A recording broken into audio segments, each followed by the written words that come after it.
Good morning to our listeners here on Long Island's most listened to radio station, Walk 97.5. My name is Dan Levler, president of Suffolk County's largest independent labor union, Suffolk AME.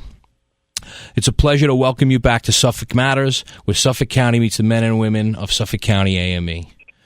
We're back again this week to discuss the controversial topic of fossil fuel divestment from the public pension systems.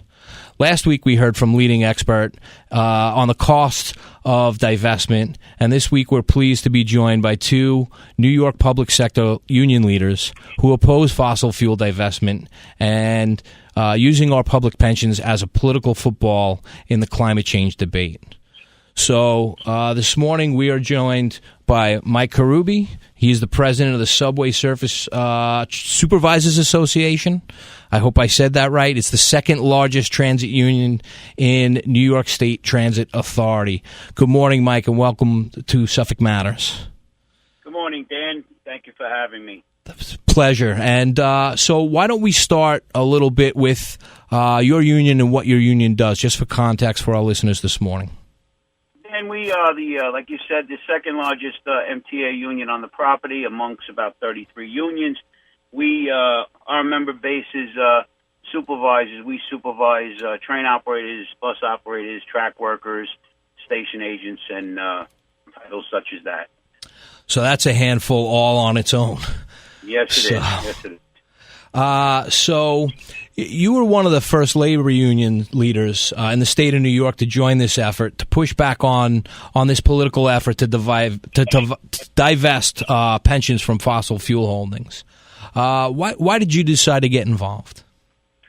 I'll tell you something, Dan. I got involved because, like anything else, we have a city pension over here in New York City, and when I found out about these divestments or the intent to divest, I knew somewhere down the road that this would come to New York City. Under Mayor de Blasio, he would try to do the same thing in the city pension system. So I had to, as a labor leader, I had to get involved. I certainly, I understand where you're coming from because, I had a similar perspective. And I know, you and I are not very different in that way that, we don't wait for the problem to develop. We see what the potential problem could be and we try and get in front of it. So, I definitely have to applaud you on that.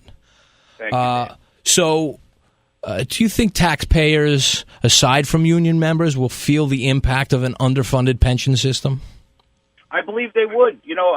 At least across the state. I mean, what they're talking about with this divestment, right now the fossil fuels, we get an 8% return on the money, and if they go to a greener investment, they'll get about 3 to 5%, which is a big loss to the taxpayer as well as our pensioners. They definitely will feel the impact of taxpayer without a doubt. Yeah, I agree. Something simple in what you said, I think, illustrates the point. When you're talking about an investment that is essentially been performing at 8% consistently, and then we talk about this other investment at 3 to 5%, that 3 to 5% is a big question mark. And nobody knows what that's going to do. So to my ears, and I'm sure to yours also, that 3 to 5% may also be 1% at some point in time. You don't know. And maybe one year it flashes high and another, and it's very volatile. Yes, it is, without a doubt, Dan. So, and, again, I think, we kind of agree on this concept that, essentially this is an opportunity to kind of politicize the public pension system, but the public pension system has been performing phenomenally. New York State is not in the condition some of these other states are across the country. Our pension system is very healthy, and very little of what goes into the pension system actually comes from the taxpayer. So it's distressing to me, as I'm sure it is to you as well, what the overall effects will be if this change happens and the taxpayer starts saying, hey, listen, why are we bearing this burden? I think that's going to have a negative effect on our members also, because people are going to be looking negatively at them for this cost shifting. Yes, without a doubt. I would agree with that 100%, Dan. Well said, yes. So, we talk about fiduciaries, people like the New York State Comptroller. his primary job is to ensure the pension system earns the highest possible returns for the pensioners. Do you think that divestment in this instance, do you think that is going to actually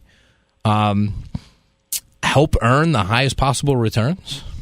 No, I do not. And I want to say I commend Tom DiNapoli, our state comptroller, for holding fast and understanding what his job and his role is.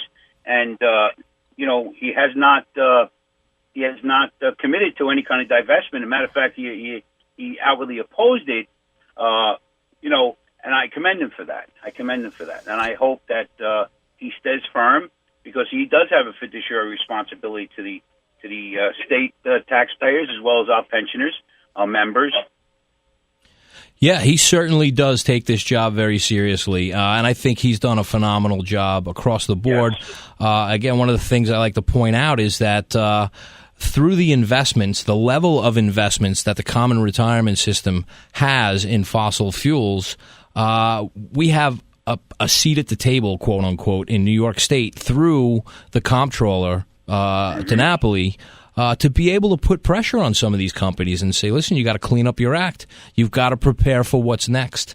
Fossil fuels will come to an end. We don't want to see things like stranded assets where physical materials, facilities, and workers are left hanging because the industry dies. They need to prepare and move. And I think he's done an admirable job in putting that pressure on. Yes, without a doubt, Dan. I mean, we know that the environment and our country is heading in a different direction, and we understand green is here. There's nothing wrong with it. But, to jump right into a divestment and take all our money and invest into something that has not been proven yet is a very bad thing to do. And I commend Tom DiNapoli again for that. Yeah, I agree. So why don't we talk a little bit about why pensions are so important to my members, to your members, anyone in the New York State Common Retirement Fund. Right. Well, I would say, the pension is it gives us a retirement base where we can after doing 20 to 25, 30 years for an employer, dedicating a quarter or most of our life to a company, the pension is very important because we need to survive after the job. And Social Security, I have my opinions on Social Security, Dan. You probably have to do a new show for that one. Sure. But Social Security is there to help out a little bit, but it's not enough for you to enjoy life after the job. I mean, the pension is so important, and regardless how much it is, I mean, there's never enough money, of course. No matter what we do, but that pension is what gets us through our twilight years after the job. Certainly, and I feel for my members specifically, but I wonder if it's the same for yours. Our guys kind of agree to take a job that doesn't pay as well as it could now because they have that security later on. Yeah, so, and that's kind of what I figured, because basically across the board, this is what happens in government. The government can't go to the taxpayer and say, this is what the fair rate on the market is, and expect the taxpayer to pay that rate. So what they do is they leverage the numbers of the people in government, and they put together benefit packages you can't realize in any different way, because these are massive employers.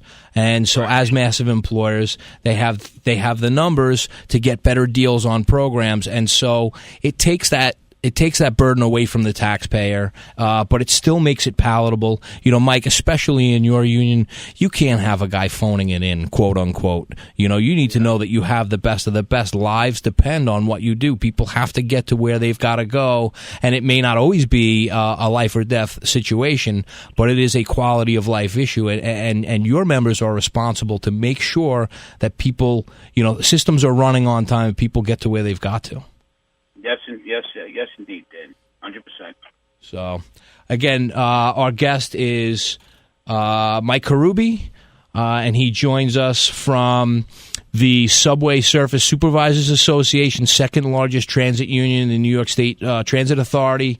Mike, I want to thank you again for joining us this morning and participating not only in this show, but in this education effort to talk about the common retirement system, the way the comptroller of New York State has been handling things, and the public employees' view on an issue that otherwise has been very politicized. And thank you very much. It was my pleasure to be here, and let's keep up the good fight. Great. See you soon again, Mike. Thank you, Dan. Thanks.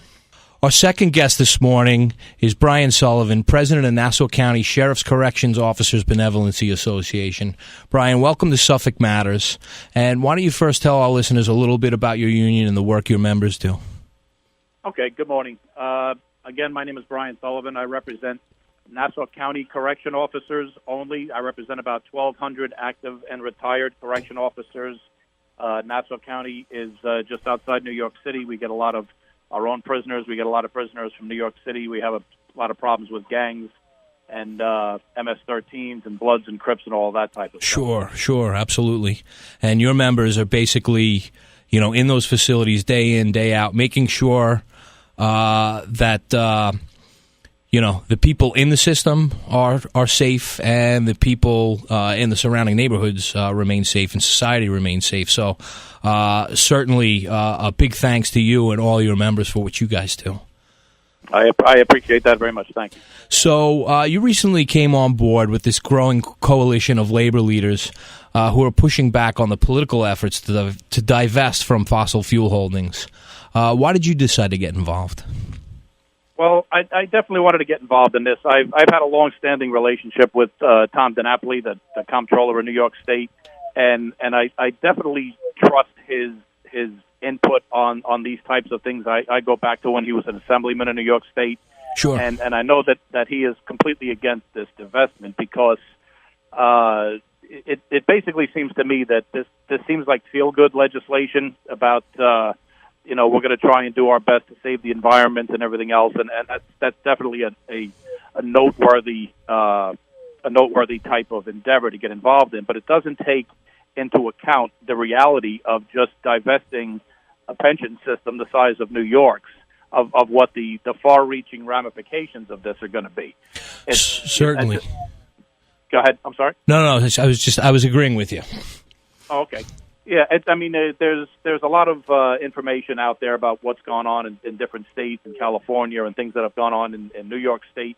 It's pretty obvious that if we just go ahead with what, like I said before, is feel-good legislation, that we're gonna divest ourselves, and automatically we're going to lessen the carbon footprint or things of that nature when it comes to the environment. It's pie in the sky.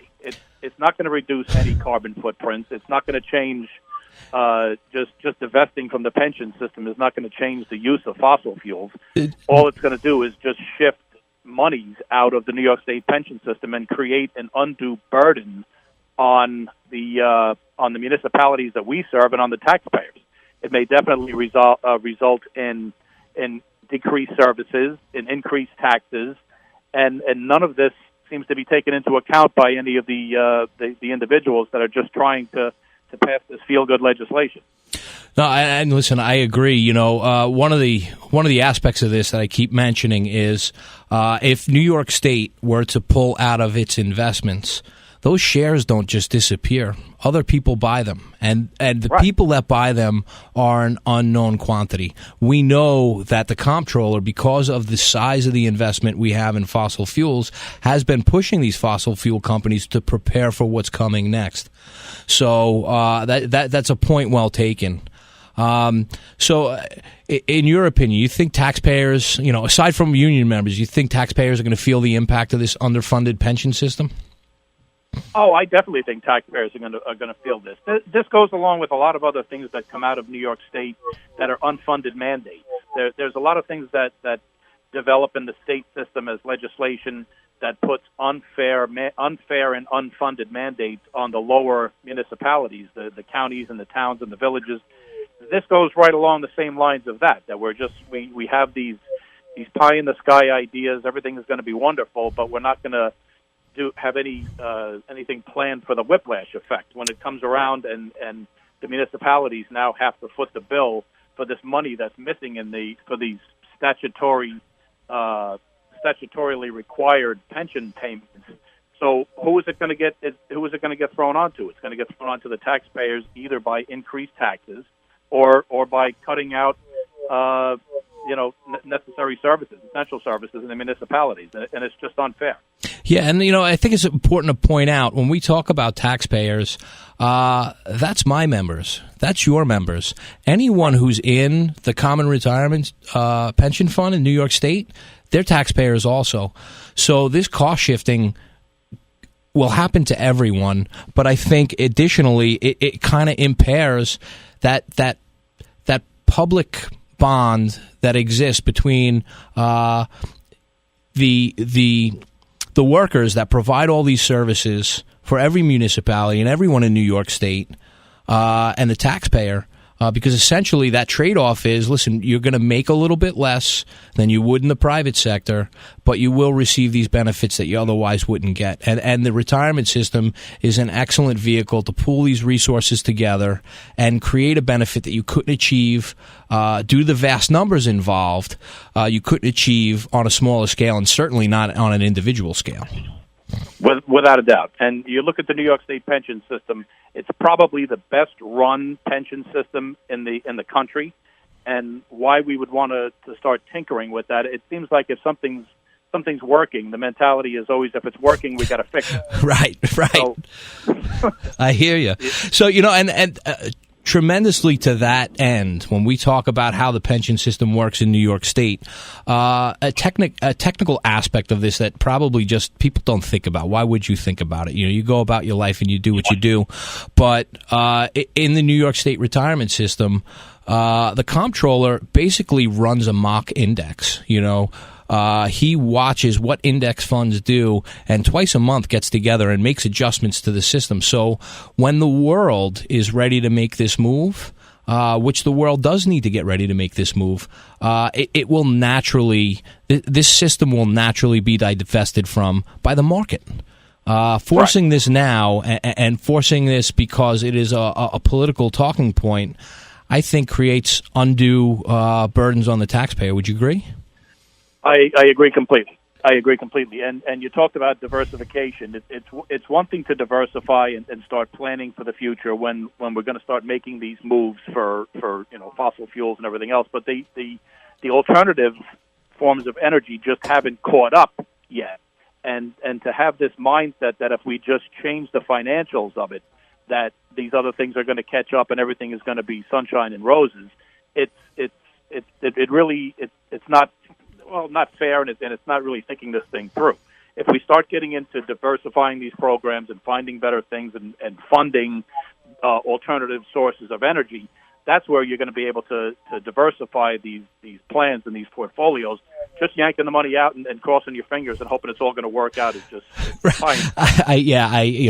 And that goes right hand in hand when you talk about the unfunded mandates. I mean, this is all tied together. So when we talk about the state comptroller again, his primary job as a fiduciary in New York State is to ensure the pension systems earn the highest returns possible for pensioners. Do you think that this divestment in any way is going to achieve that? No, it hamstrings the comptroller. When you talk about some of these research studies that have been done, and there are statutory requirements about making 8% in the system, and you know that you're going to turn in investments that are routinely making around that number, 8% per investments that you think are going to make 3% to 5%, where do they think the shortfall is going to get made up? They just don't, there's no timing, there's no any kind of energy put into where they think those shortfalls are going to come from. The idea is just it's all, we're going to change the environment. We're going to make it happen by changing the financials, like I said before. But right. There's no plan of action, and it completely hamstrings the comptroller to do this. And when you have a system that's this big, it's probably a little less responsible to point and say, I don't want to do that anymore, or I do. The conversation needs to be greater than that.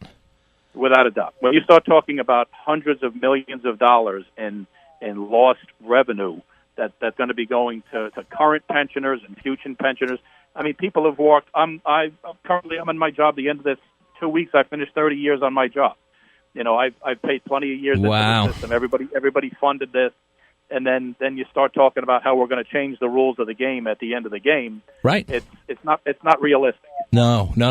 And let's go a little further down the rabbit hole and talk about maybe the potential Pandora's box here, because if we go along with this, let's imagine a world where people like you and I didn't look at this from the perspective of our members and didn't add to the conversation of the debate, and the changes were made, and it had the adverse effects it had. What's to stop the next fad, the next big issue that is selling newspapers, so to speak? What's to stop that from now? Allowing the state to force the comptroller's hand again, and continuously reducing what we've worked so hard to earn, and like you said, almost 30 years at this point, working in law enforcement for 30 years. I mean, obviously, we've seen a tremendous change in public attitudes and municipalities' attitudes towards law enforcement. There's definitely an anti-law enforcement sentiment out there, and that's the first thing I thought about when you just laid out that scenario, is what's to stop the state or anybody from making additional changes to what the comptroller should do, to what anybody else should do. If we get away with doing this and we think that it's just feel-good legislation, what's to stop other funded mandates from becoming unfunded mandates, like providing bulletproof vests for correctional officers, police officers, for paying for certain things in emergency medical service in the police department, in the fire department, things like that. Sure. I mean, it just goes back, I think, about years ago when they were closing firehouses and they were closing the fireboxes on the street because they just didn't want to pay for them anymore. And it's the same type of thing. It all comes down to public safety, those types of things. But this is the beginning of the Pandora's box that you were just talking about. If we just do this, what's to stop anything else? They just don't want to fund it. Right. And, again, you talk about that shift in attitude towards law enforcement, and I remember a time where all of these positions in law enforcement were met with respect. It was a position of respect and authority. And now, it's immediately questioned. When something happens, it's immediately questioned. Did the person do it wrong? And that, again, may sell newspapers, but it creates an instability. I don't think your members worked so hard their entire careers. I don't think those members have earned that negative backlash. There are occasionally some bad players here and there, but sure. Again, I do have to commend you and your guys on everything they do to keep Nassau County safe. And in being part of this greater mission where we're trying to raise awareness on fossil fuel divestiture. It's true. In the long run, in the bigger picture, we're all public employees. We all, in between your union, my union, all of these other municipalities. The one thing that people seem to forget all the time is that we're public servants. And when you start talking about reducing investment into that public service, you're ultimately reducing the public service itself, not just the individuals who are performing it. You're sure. Reducing public safety. You're reducing essential services, all for the sake of theories of what you think may happen that are completely unfounded and unfunded. Sure. And you wonder at the quality of people that are going to accept this job when the benefits aren't as good. We know the pay's not going up. And if the benefits start coming down, who's saying yes to this job? Who is, I have a significant amount of crossing guards in my association. Sure. And, I worry about who's the next batch of people that are going to say yes to this job as the quality of compensation and benefits declines. I think so does the quality in candidates. The quality of compensation and benefits declines, and the quality and mindset of these, especially law enforcement, right from EMTs to firemen to crossing guards to corrections to police. when they're just constantly being abused by a certain sector of politics. Who's, like you said, who's going to want to take these jobs? And you're not going to have qualified candidates or people that should be taking it. You're going to have a much lesser candidate, and it's just going to be that Pandora's box that you talk about. Who knows what you're going to end up with? So, again, we were joined this morning by Brian Sullivan, who's the president of Nassau County Sheriff's Corrections Officers Benevolency Association. Brian, thanks again for being with us this morning, and join us next week at 7:30 a.m. on Sundays on Walk 97.5 for the next Suffolk Matters show. Thank you. Thank you for having me.